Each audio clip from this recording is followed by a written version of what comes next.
In today's video, we are going to be breaking down Buddy Hield. He is one of the best players on the Sacramento Kings, and of course, we need to break down all of the best players in the NBA. Let's break down Buddy Hield.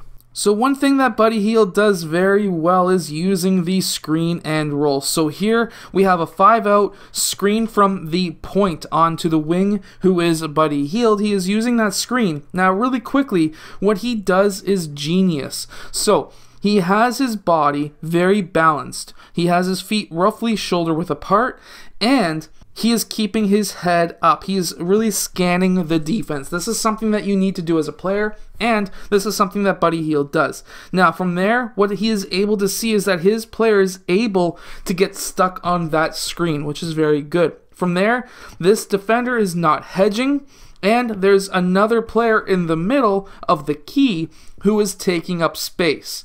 Why is this important? Well, this is if this defender was really scanning the court himself, he would understand that there would be no worry of a player rolling towards the basket, and he should have really fought over that screen. And of course, he should understand that there's a player in the middle, because this player should actually be calling out, hey, man in post, which means that he should be up top and really trying to contest the shot, because the only option this screening player has is to pop off instead of rolling towards the basket.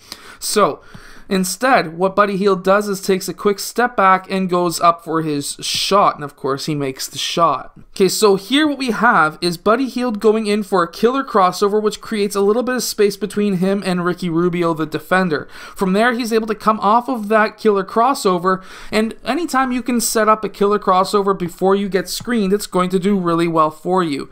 And from there, what we see is he uses that screen, very solid screen by the way, and from there, he's keeping his head up. We can see that he is scanning the court. He wants to know what his options are, what this defender is doing. Is he going to hedge, or is he going to drop off?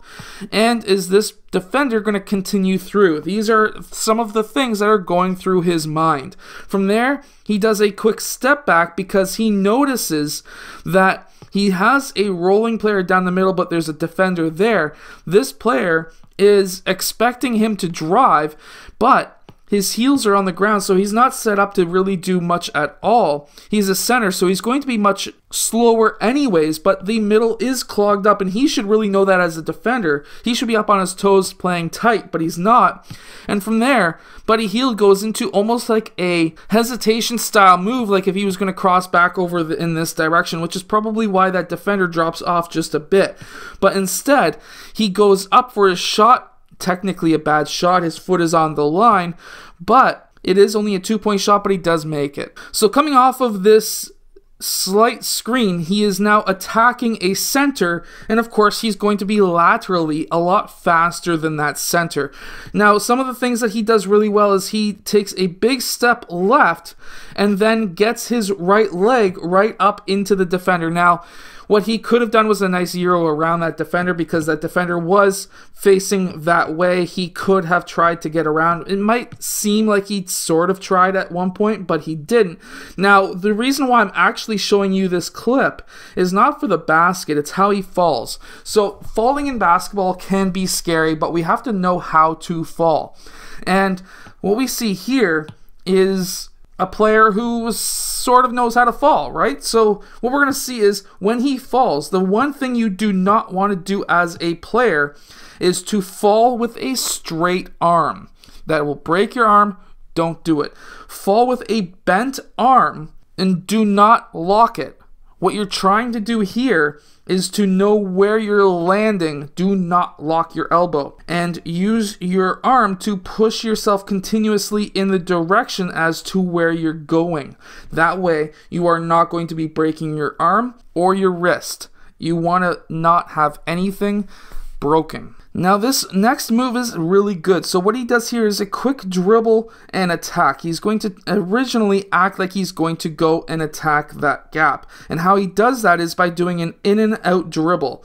So by doing an in and out dribble, he can now move both of these players out towards his right side, and then he can attack left. Now when he attacks left, what he does is genius. He puts his shoulder into the chest of that defender. I've mentioned this a few times with other player breakdowns, and by really pushing his shoulder into their chest by having his foot between their legs means that he owns whatever ground his foot is currently on, which means that as long as he doesn't totally put his shoulder down and hit that player with the back of his shoulder, but instead the front or side of that shoulder, that's going to allow him to move that defender out of the way without getting a foul call on him, and he's able to then finish with that 2-point layup. So something that I really like to see, even though this is a 2-on-3 situation, technically off of a turnover, I do like to see him slow down, which then gets his defender upright. Anytime you're in a fast break or even just coming down